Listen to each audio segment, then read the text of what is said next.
Number 8, try to avoid all the typical cliche expressions and vocabulary. For example, instead of mentioning that you have good communication skills, be extra special and extra specific in how you mention your communication skills. Have you been able to do presentations? Are you good at advertising campaigns? Are you good at publicity? Are you excellent with your writing and reports? Whatever it is, be absolutely specific instead of just saying a general skill. Number 9, emphasize the bottom line, and that would be time and money. Obviously, the end result of you working for the company is the company's interest in your ability to help them generate revenue. Being more successful, having more of a quality product, but in the end, to help the success of the company. Enhancement tip number 10, promote your personal brand. Now, once again, if you're just in a cover letter, this can be done by referring to those 2 or 3 selling points. But you can also refer to other things that are even outside your scope, referring to the contacts, the influence that you have, one way or another, to give a proper image, the overall image of your personal brand. Enhancement tip number 11, you need to make sure that your recruiter, your potential employer, knows that you really want the job. And so don't be afraid to change the nature of your language from excited to almost passionate about it. Use language instead of saying, for example, I would like the opportunity to share with you more about why my experience will help your company. 2, I would love the opportunity to share with you. These little changes to put in the extra punch will give your overall appearance to the cover letter that much more of the feeling you need. And lastly, number 12, to enhance your cover letter, remember to finish with a memorable comment, something that the last thing that the recruiter will read will stay in their mind. Now, there's many things that you can do, even showing a little empathy. One of the things that a recruiter noted at one point was a simple comment of saying, I know recruiting is difficult. I hope it goes well for you. Even something as simple as that is different, is not the same as I look forward to hearing from you. Enclosed, you will find my CV. End with something unique, something special, something to give your CV and your cover letter the extra little touch.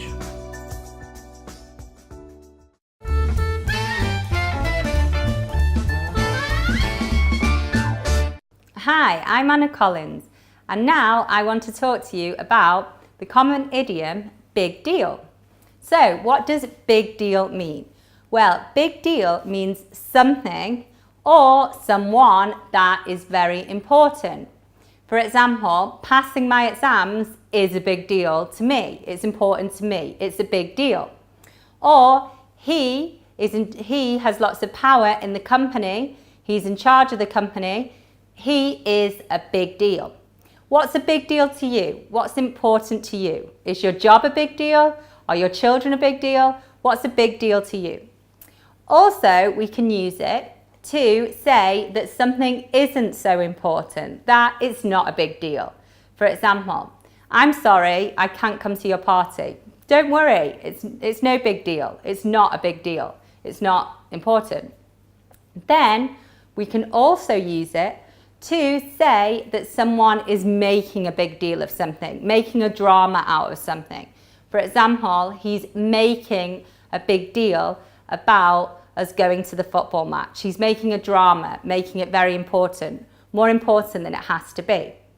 So, can you think of how you would use a similar expression or even the same expression in your own language? Think of what's a big deal to you, what's important to you, and think of who are big deals in your work or in music, who's a big deal. Okay, now you should have no problems using this. So go out there and use big deal in the various ways you can. Hi, my name is Sandra Handler, and in today's video, we're going to look at a common mistake. And I have to confess that I sometimes make the mistake because I've been living in Spain for so long. So a typical thing we hear, imagine you see somebody's coat on a chair and there's another person in the room and you say, that coat's not mine. It must be his or hers. And you look at that person and you say, it's yours, no? No, you can't say that. So that's the problem.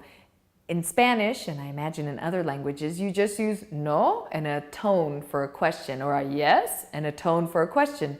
In English, we complicate things a little bit.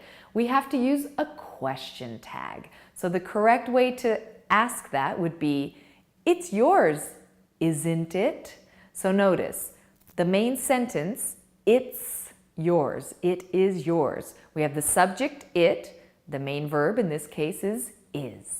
And in the question tag, isn't it? So we use the opposite. If the main sentence is positive or affirmative, the question tag is negative, okay? It's yours, isn't it? We put the subject at the end. And, well, depending on your tone, the meaning will change, whether it's confirmation, so you know that that coat belongs to that person, or maybe you don't know and you're really asking. So that takes a little more practice. But do not say, it's yours, no? No, it's yours, isn't it? Thanks for watching. I'll see you next time.